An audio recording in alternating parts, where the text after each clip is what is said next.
They thought they'd killed Jude Mercer, but when he walked back into town barefoot, sunburnt, and flanked by a pack of coyotes, folks started saying death didn't want him, and neither did the wild. The sun beat down on Redemption Gulch like a blacksmith's hammer on steel. Dust devils danced in the streets, mirroring the restless spirit of Jude Mercer, a man as slippery as a greased pig at a county fair. He wasn't born Jude Mercer, of course. Names were just costumes he wore for a while before discarding them like a worn-out shirt. Redemption Gulch was the kind of place where fortunes were won and lost on the turn of a card, and Jude was a master of both. He had a smile that could charm the rattles off a snake and eyes that could spot a tell from across a crowded saloon. He knew every angle, every hidden mark, every way to bend the odds in his favor. Some called him lucky, others called him a cheat. Jude didn't care what they called him as long as they kept playing. His reputation, however, was a double-edged sword. While it drew in the high rollers eager to test their skills against the infamous Mercer, it also attracted the kind of attention he could ill afford. Whispers followed him like shadows, tales of rigged games, swindled ranchers, and broken hearts left scattered in his wake. He owed money all over the territory, and more than a few people wanted to see him 6 feet under. He walked a tightrope every day, balancing charm and deceit, always one step ahead of the consequences. But even the most skilled gambler eventually runs out of luck, and Jude's was about to take a turn for the worse. The game he was about to play would be his most dangerous yet, and the stakes were life and death.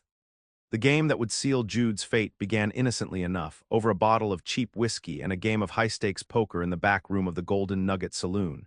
His targets, the Skinner brothers Jade, Clem, and Earl, a trio of ruthless outlaws known for their quick tempers and even quicker trigger fingers. They were in town to invest some of their ill-gotten gains, and Jude saw them as ripe for the picking.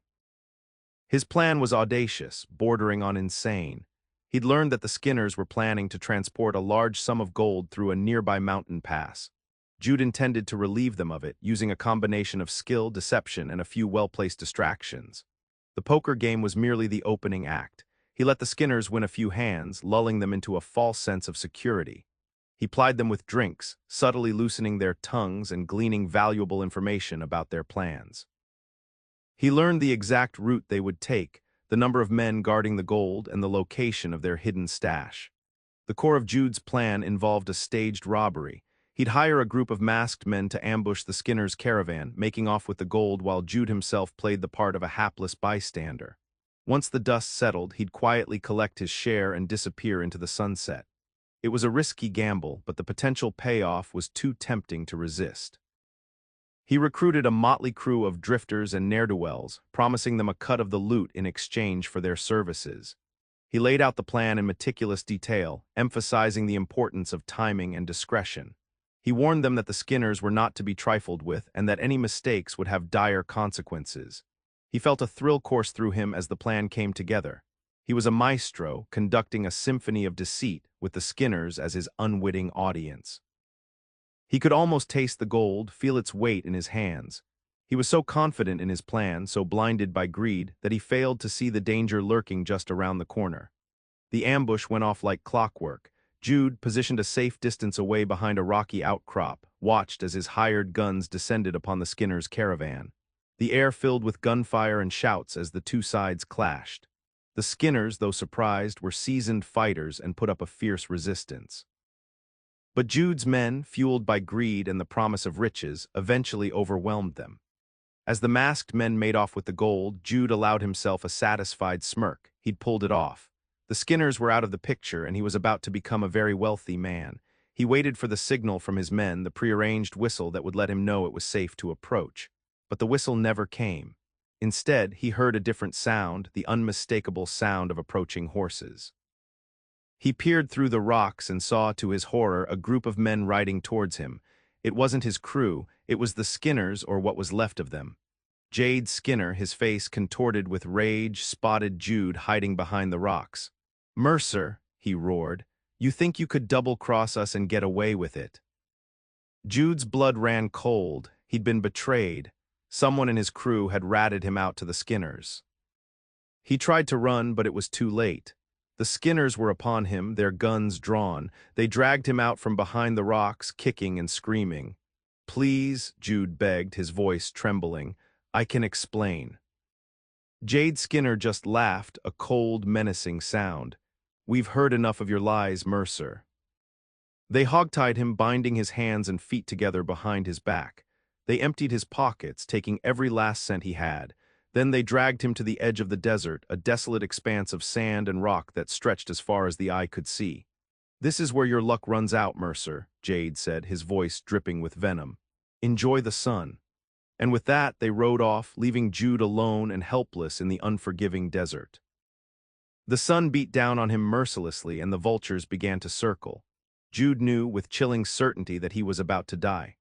The desert sun was a relentless tormentor. Jude strained against the ropes, his muscles screaming in protest. The rough hemp bit into his wrists and ankles, drawing blood. Each tug was a fresh wave of agony, but he couldn't stop trying. He had to escape. He had to survive. Panic clawed at his throat, a wild animal desperate to break free. He fought back the rising tide of despair, focusing on the smallest of details, the feel of the sand against his cheek, the buzzing of flies around his head, the distant caw of a crow. He couldn't afford to lose himself to fear. The heat was the worst. It pressed down on him like a physical weight, stealing his breath and baking his skin. His mouth was dry, his tongue thick and swollen. He imagined cool water, cascading waterfalls, anything to escape the burning thirst that consumed him. He tried to remember how long he'd been there. Hours, days, time had become a meaningless abstraction, an endless expanse of suffering. The vultures circled closer now, their shadows dancing mockingly across the sand. He could see their beady eyes, their hooked beaks, their grotesque anticipation. He closed his eyes, surrendering to the inevitable. He thought of his life, the choices he'd made, the people he'd hurt. Regret washed over him, a bitter taste in his mouth. Was this how it all ended? Alone, forgotten, left to rot in the desert sun. Then a flicker of defiance ignited within him. He wouldn't give up. He wouldn't let the desert win. He would fight, claw, and scratch his way back from the brink. He pictured Redemption Gulch, the Golden Nugget Saloon, the faces of the people who had wronged him. He would have his revenge. He took a deep breath, focusing his remaining strength. He began to rock back and forth, trying to generate momentum. The sand shifted beneath him, offering a slight purchase.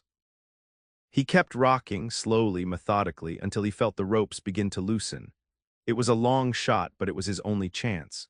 The sun continued its brutal assault, but now Jude had a glimmer of hope. He would not die today. The rocking motion was slow, agonizingly slow, but it was working.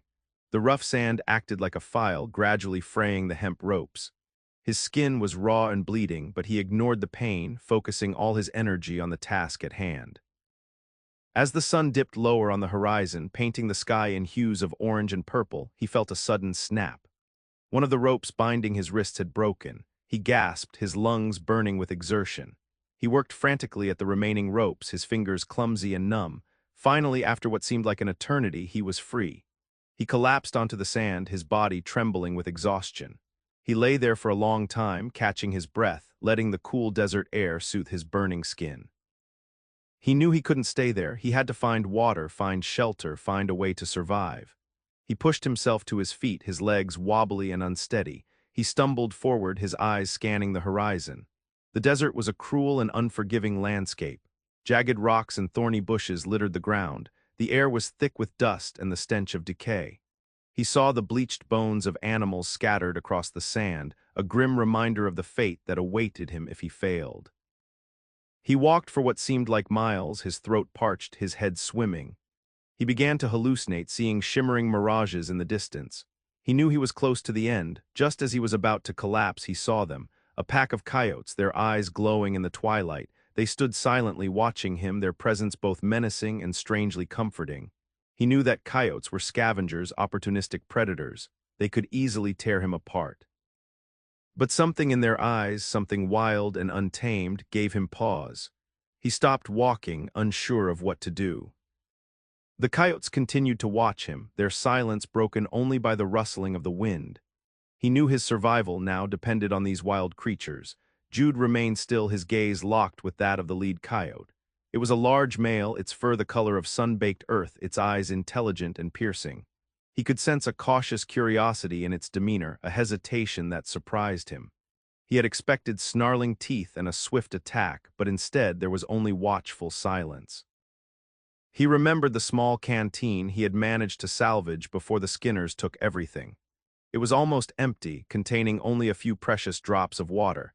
He hesitated for a moment, then made a decision. He slowly reached for the canteen, his movements deliberate and non-threatening. He unscrewed the cap and poured a small amount of water into the sand. The lead coyote watched intently, its ears twitching. It took a tentative step forward, then another, until it was close enough to lap at the water. The other coyotes followed suit, cautiously approaching the small puddle. Jude watched them, a strange feeling of camaraderie washing over him. He, a conman and gambler, sharing his last drops of water with a pack of wild coyotes in the middle of the desert. It was absurd, almost comical, but it felt right. When the coyotes had finished drinking, they looked up at him, their eyes filled with a strange gratitude. The lead coyote nudged his hand with its snout, a gesture that surprised him even more. He reached out and tentatively stroked the coyote's fur. It was coarse and bristly, but surprisingly soft. The coyote didn't flinch, but instead leaned into his touch. In that moment, something shifted within Jude. The hardened shell that he had built around himself began to crack. He saw in the coyote's eyes a reflection of his own desperation, his own will to survive. They were creatures of the desert, survivors just like him. And perhaps, just perhaps, they could help him find his way back from the brink. He knew he was still in danger, but for the first time in days he felt a glimmer of hope. He wasn't entirely alone. The days that followed were a blur of heat, hunger, and exhaustion. Jude, guided by the coyotes, learned to navigate the treacherous landscape. He discovered hidden springs, their water cool and refreshing. He learned to identify edible plants, their bitter taste a welcome relief from the gnawing emptiness in his stomach. The coyotes, initially wary, gradually accepted him as one of their own. They communicated with him through a complex language of howls, yips, and body language. He learned to interpret their signals, understanding when they had found food or water or when danger was near. He hunted with them, running alongside them, his bare feet toughening against the harsh terrain. He learned to track prey, to stalk his quarry, to kill with swift precision. The gambler and conman was gone, replaced by a primal survivor driven by instinct and necessity. He and the lead coyote, whom he had named Shadow, developed a particularly strong bond. Shadow seemed to understand Jude's thoughts and emotions, anticipating his needs before he even voiced them. They shared a silent understanding, a connection that transcended the boundaries of species. He learned to respect the desert, to appreciate its beauty and its power. He saw the delicate balance of life and death, the constant struggle for survival. He understood that he was a part of this ecosystem, not above it. He also began to grapple with his past. He thought about the people he had cheated, the lives he had ruined. He wondered if he deserved to survive, if he deserved a second chance. The desert, in its vastness and silence, offered no easy answers. But he knew one thing for sure. He was no longer the same man who had been left to die in the sand. The desert had stripped him bare, revealing his true self, and he was determined to use this second chance to make amends, to right the wrongs of his past. He didn't know how, but he knew he had to try. The coyotes, his unlikely allies, would be with him every step of the way. Back in Redemption Gulch, the story of Jude Mercer's demise was already taking on the quality of a tall tale. The Skinners, tight-lipped about the gold, were far less so regarding Jude's fate. They'd spread the word he'd met his end in the desert, a fitting punishment for his treachery. In the Golden Nugget Saloon, whispers replaced the usual boisterous laughter. Some folks claimed they'd always known Jude was destined for a bad end, citing his shady dealings and disregard for others.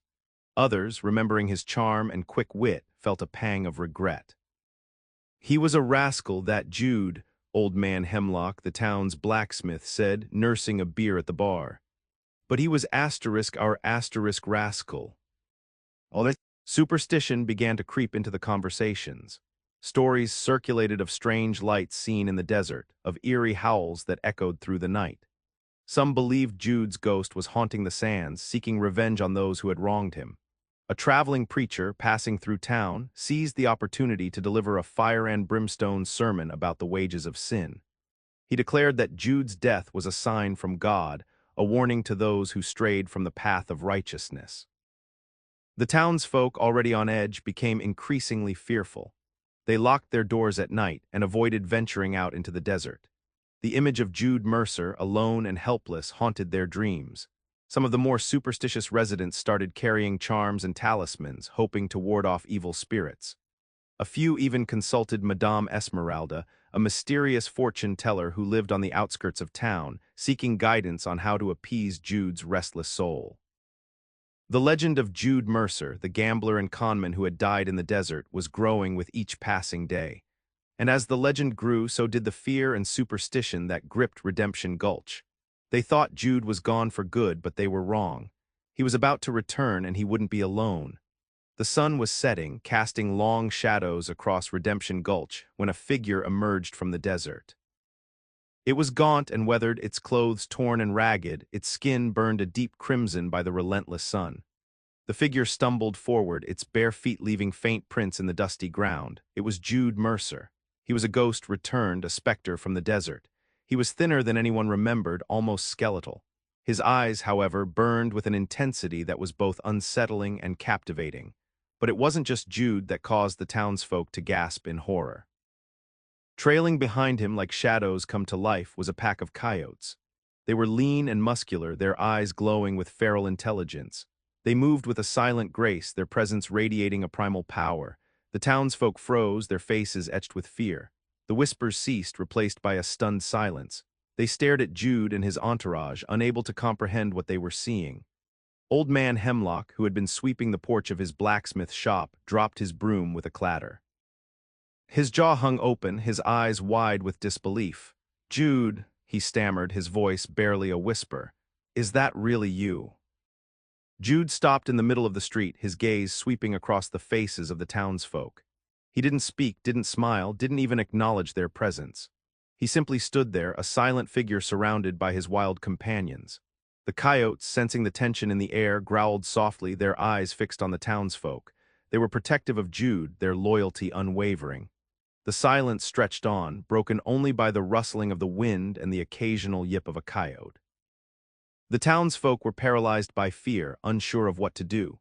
Was this a miracle, a curse, or something else entirely? The answer they knew was about to be revealed, and they weren't sure they were ready for it. The legend had returned. Jude's silent return, flanked by his pack of coyotes, plunged Redemption Gulch into a state of near hysteria. The townsfolk, already primed by rumors and superstition, interpreted his appearance as nothing short of a supernatural event. Whispers spread like wildfire. Some claimed he'd made a deal with the devil, trading his soul for survival in the desert. Others believed he'd formed a pact with ancient spirits, harnessing the power of the wild to exact his revenge. A few even whispered about a curse upon the town, a plague of bad luck and misfortune brought on by Jude's return. The traveling preacher, emboldened by the renewed fervor, declared Jude an unholy abomination, a creature of darkness sent to test their faith. He urged the townsfolk to repent, to cleanse themselves of sin, to drive Jude and his demonic companions from their midst. Fearful glances were cast at the coyotes, their eyes now seen as glowing with malevolent intent. Mothers clutched their children close, shielding them from the perceived evil. Men reached for their rifles, their hands trembling with apprehension. Even those who had once considered Jude a friend now viewed him with suspicion and distrust. They saw him not as the charming gambler they once knew, but as something alien, something dangerous. Madame Esmeralda, the fortune-teller, became the most sought-after person in town. People lined up outside her ramshackle hut, desperate to learn the truth about Jude's return and to seek protection from the impending doom. She offered cryptic pronouncements, fueling the flames of superstition and adding to the general sense of unease.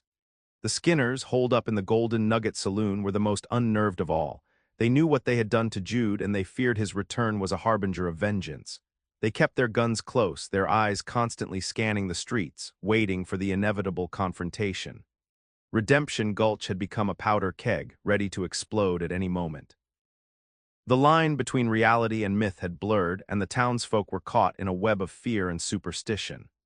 They were waiting for Jude to make his move, to reveal his true intentions, and when he did, the consequences would be devastating. The tension in Redemption Gulch was a palpable thing, a suffocating blanket of fear and anticipation. Jude, seemingly oblivious to the chaos he had wrought, moved with a deliberate purpose, his gaze fixed on the Golden Nugget Saloon. The coyotes padded silently behind him, their presence a constant reminder of the wildness he now embodied. He stopped in front of the saloon, the swinging doors creaking in the sudden silence. He pushed them open and stepped inside, the pack of coyotes following close behind. The Skinners were waiting for him, their faces grim, their hands resting on their holstered guns. Jade Skinner stepped forward, his eyes narrowed. "Well, well, well," he sneered. "Look what the desert dragged in." "I thought we left you to rot, Mercer." Jude didn't speak. He simply stared at Jade, his eyes burning with a cold intensity. The coyotes growled, their hackles raised, their teeth bared. "What do you want, Mercer?" Jade demanded, his voice trembling slightly. "You come back for revenge." Jude finally spoke, his voice raspy from disuse. "You left me to die, Skinner."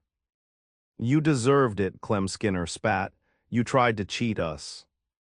"You took what was mine," Jude replied, his voice flat and emotionless. "It was never yours," Earl Skinner said, his hand tightening on his gun. The air crackled with tension. The townsfolk, who had gathered outside the saloon, watched in morbid fascination, their faces pale with fear. Jude didn't reach for a gun, he didn't need one. He had something far more powerful at his disposal. He simply nodded his head, a subtle signal to the coyotes. The coyotes responded instantly, their movements a blur of fur and teeth. They lunged at the Skinners, their snarls echoing through the saloon. The Skinners, caught off guard, scrambled to draw their guns, but it was too late. The coyotes were upon them, their ferocity unleashed. It was a terrifying spectacle, a scene of primal violence that would forever be etched in the memories of those who witnessed it. The protectors were at hand. The scene inside the Golden Nugget was chaos. The townsfolk outside could only hear the frantic yelps of the coyotes, the desperate screams of the Skinners, and the shattering of glass and furniture. They huddled together, their faces pale with fear, unsure of what was happening inside.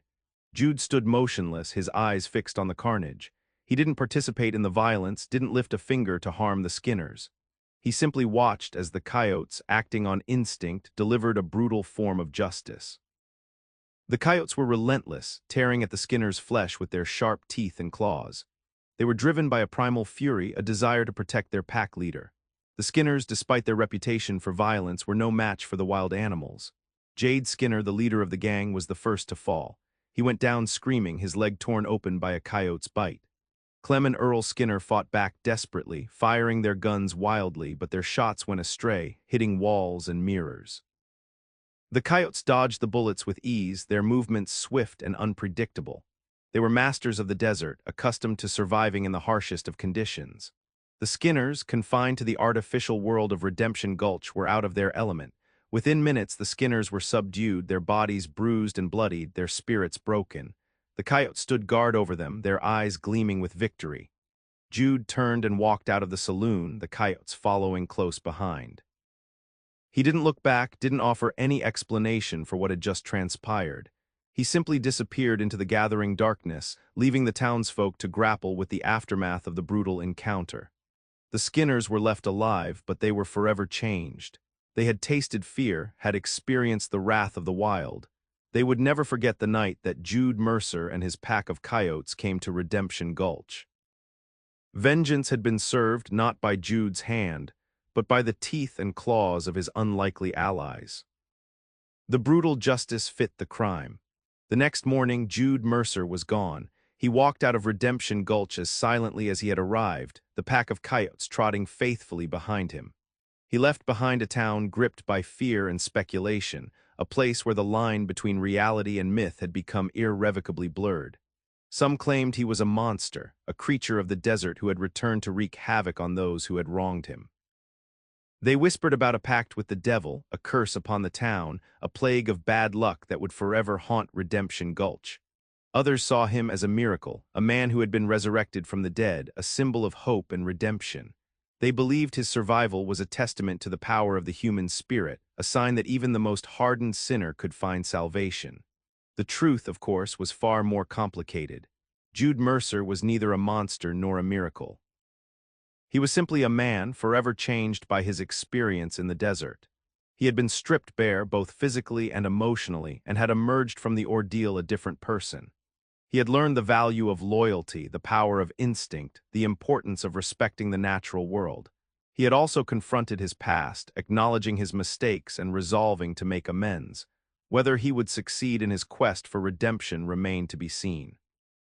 The desert had taught him that life was a constant struggle, a never-ending cycle of survival and loss. But it had also given him a new sense of purpose, a reason to keep fighting. As he walked away from Redemption Gulch, the coyotes at his side, he carried with him the weight of his past and the hope for his future.